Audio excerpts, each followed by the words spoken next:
Imagine walking into a hallway that's really dark. And you see just a crack at the bottom of the door, and you see it shine a light.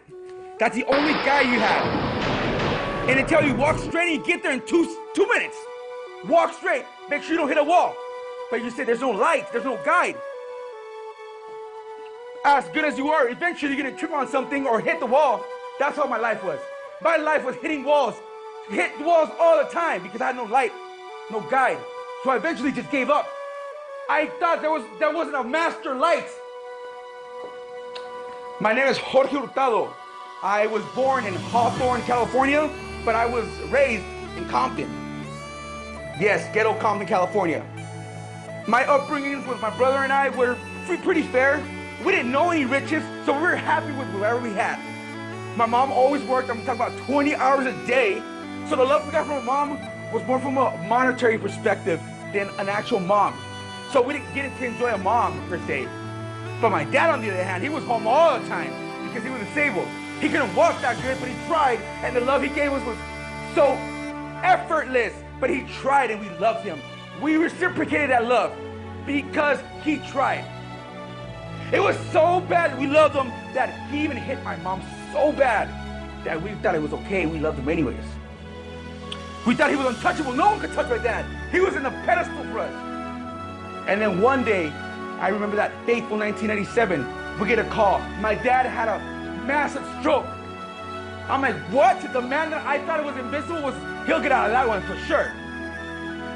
The next day, I, a 15-year-old kid, already lost because his dad is sick, has to make a decision on whether or not to keep his dad alive artificially, because at best, he would only be a vegetable. Now, can you imagine that? I mean, all of me can say, keep him. That's my daddy. That's my daddy. But for the first time ever, I heard this voice in my heart say, no, son, let him go. Let him go. If you love him, let him go. And I was fighting it, but it was overpowering. As much as I love my dad, I listened to the voice. I listened to that voice. And it hurt. And it hurt for years.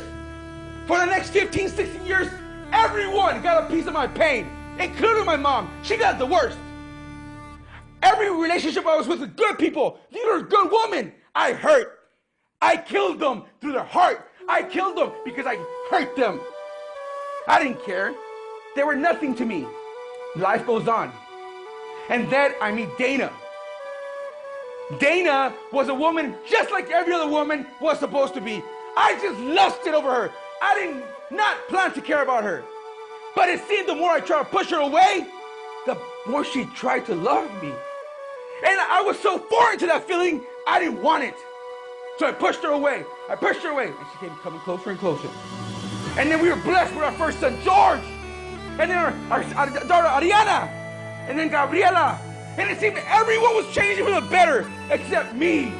My pain was so deep that only God himself could take it if there was a God at that time. Only God. If there was a God, he would take it away. But that November of 2014 came, and I was convinced there was no God. I got pulled over. The whole day I was drinking, getting high of methamphetamines. I had an extra ounce of methamphetamines sitting in the middle counter, visible to Ray Charles.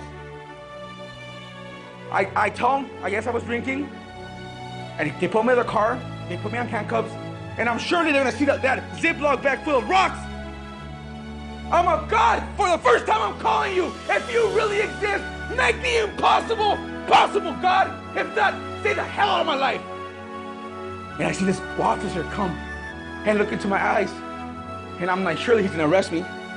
He tapped me on the shoulder so ever gently and said, son, next time you drink, don't drive. Have a good night. And with those words, sealed my faith forever, because God himself had to come down to pick up a trash like me. I was trash. But I know now that the living God, in front of the living God, I am nothing but treasure to him. This is not to exalt me. This is to help you and exalt the Almighty. He loves you however you are.